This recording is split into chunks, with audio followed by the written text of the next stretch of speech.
Hi guys, so excited to be able to bring you top quality information. I'm Sadie. A couple of years ago, a family of physicians changed my life. Then a couple called Rosel and Dana Duran had the opportunity of helping my family and I through a very difficult time. At this time, we had just lost our father. He was the rock of our house, and we were just completely blown away by the sincerity and the way that they were. Thus, they became our fourth mentors, and we're extremely thankful to be able to have the opportunity to share in fellowship with them, as well as being able to build an asset that will potentially help my family and I never have to go back to work. And so today we're going to talk about spiritual prosperity. So excited to be able to talk to you about something that changed my world completely. As I mentioned before, a couple of years ago, we had the opportunity of meeting a family that changed our life. Rosel and Dana Duran had given us the opportunity to never look back and recreate something that we did a couple of years ago. Today we're going to talk about spiritual prosperity. At the time I had no idea what this was. All I knew was that I wanted to stay home and be a stay-home mom. I also knew that I wanted my husband to come home and be successful. And I prayed, God sent people, and I recognized them by having discernment that they were people that were going to help us because they held themselves at a very high standard. So today's talk, as I mentioned, is about spiritual prosperity and the things that we have to do to move forward.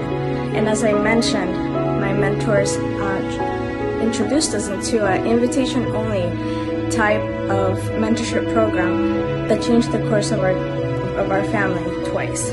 My thoughts had the craziest things, and I didn't know that I had been programmed my whole entire life to think like somebody, like just basically assembly line. And at the time, it just kept on saying crazy things, and I kept on feeding it. And at this time, my daughter had passed, my first one. I was devastated, and so I was in trouble. I was caught up in between a very convoluted, very painful world. And so I started searching. This is a couple of years back at 25, and I had 3 questions that lingered in my mind, and they just did not let me just live. And these were particularly, number 1, why was I born? And it just kept on like pounding in my head in the middle of the night. I was in nursing school at this particular time. It was a very, very compacted program, and if you ever met any nurse whatsoever, it was something crazy. And so, number 2, why did I come here? Whatever your belief system is, I believe that God made us. And basically, why did He allow for me to be born? I have a disability, and because of that, my parents were told crazy things, and it made them come here to America to find a better situation. 3 months later, Chavez, which is the dictator of my country, took over the country, and then we basically escaped just in time. And so this second question as well continued to go into my mind, and they wouldn't let me sleep because I needed these answers. And then number 3, this was around 25, and that was, what is my purpose? And of course I knew that with the nursing career, I would be able to achieve several milestones. At the time, I hadn't gotten extremely sick the way that I was. I hadn't had a couple of surgeries for a couple of years. And my life was very promising. I was a young girl, and I was staying at a fellow pastor's home. Pastor Salva changed our life as well. And then I went to Proverbs 28:25, and this is about humility. And so I recommend for you to read it on your own. I'm not going to go ahead and talk about it now.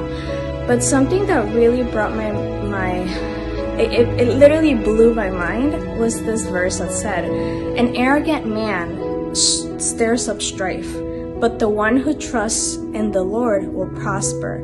So when Jesus told the disciples before taking off and flying over to heaven, He actually told them, well, now you know basically the truth, the gospel, and I want you to go out there and prosper. He didn't tell us to go and get a job, work for 40 years, and then stay home after that because you're sick. You know, your knees are out, you can't enjoy anything. He told us to basically live a life with purpose of no regret. And so I took that into consideration a couple of years later when these people came into my life, because I knew that God sent something wonderful to my family. So I invite you to ask yourself these three questions. So number one, why are you born? And that should be badgering on the head over and over again if you're anything like me. Number two, why did you come here? Whether you have another belief system, nothing wrong with that. Just ask yourself over and over again. And then number three, what is your purpose? What do you want out of life? What is your future gonna be like? What are the future generations gonna talk about you?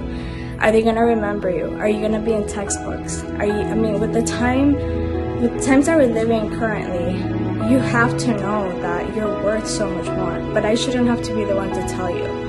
You should be looking, searching, and then finally come across a good financial vehicle that's been around since 1959 that can potentially give you the life of your dreams. As we were building, we encountered a lot of issues. People talked about suing us. They thought that we hit it off and we were making millions. That wasn't the case at that particular time.